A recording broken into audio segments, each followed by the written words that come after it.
नायगाव शहरातील ग्रामीण रुग्णालय ठरले गोरगरिबांसाठी मोठे वरदान। नमस्कार, महाराष्ट्र पोलीस न्यूज 24 मध्ये तुम्हा सर्वांचं स्वागत। जाणून घेऊया आता सविस्तर माहिती।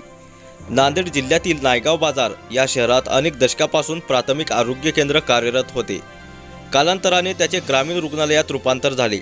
नायगावला तालुक्याचा दर्जा मिळाला तेव्हापासून तर आजपर्यंत या रुग्णालयात रुग्णांची भरमसाठ वाढ झाल्याचे चित्र दिसत आहे। अशातच नायगाव शहरातील काही सामाजिक व राजकीय संघटनांनी या ग्रामीण रुग्णालयात 100 बेडचे भव्य असे सुसज्ज रुग्णालय मिळावे म्हणून शासन दरबारी प्रयत्न करीत आहेतच, परंतु त्यांना अद्याप तरी यश आले नाही। या रुग्णालयात मागच्या काही काळात असुविधांचा वावर होत होता असे काही रुग्णांकडून बोलले जात होते। त्याचे कारण या रुग्णालयाच्या अधीक्षकाची सेवानिवृत्ती झाल्यामुळे अधीक्षक हे पद रिक्त होते असे असले तरी जिल्हा रुग्णालय प्रशासनाने वरिष्ठ स्तरावरून याच रुग्णालयात काम करण्यासाठी बालरोग तज्ज्ञ डॉक्टर प्रशांत सोनकांबळे यांच्याकडे प्रभारी अधीक्षकांचा पदभार देऊन त्यांना काम पाहण्याची संधी दिली। तेव्हापासून डॉक्टर सोनकांबळे यांच्या नियोजनाखाली हे ग्रामीण रुग्णालय सुरळीत चालू असून अनेक सोयी सुविधा उपलब्ध होऊ लागल्याचे चित्र दिसत आहे।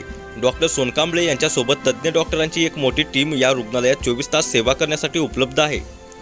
त्यात डॉक्टर नाईक नेत्ररोग तज्ज्ञ, डॉक्टर कोंपलवाड भूलतज्ज्ञ, डॉक्टर पठाण स्त्रीरोग तज्ज्ञ, डॉक्टर अडबलवार अस्थिरोग तज्ज्ञ, डॉक्टर जाधव, डॉक्टर काळे मॅडम तर स्त्रीरोग तज्ज्ञ म्हणून डॉक्टर टोंपे मॅडम व आठवड्यातून एक दिवस डॉक्टर बोकारे मॅडम हे या ग्रामीण रुग्णालयात काम पाहतात।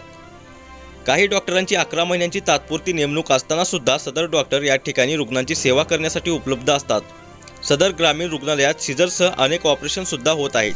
विशेष महिलांसाठी खास सोनोग्राफीची व्यवस्था करण्यात आली असून तज्ज्ञ महिला डॉक्टरांकडून गरोदर मातांची तपासणी केली जात आहे।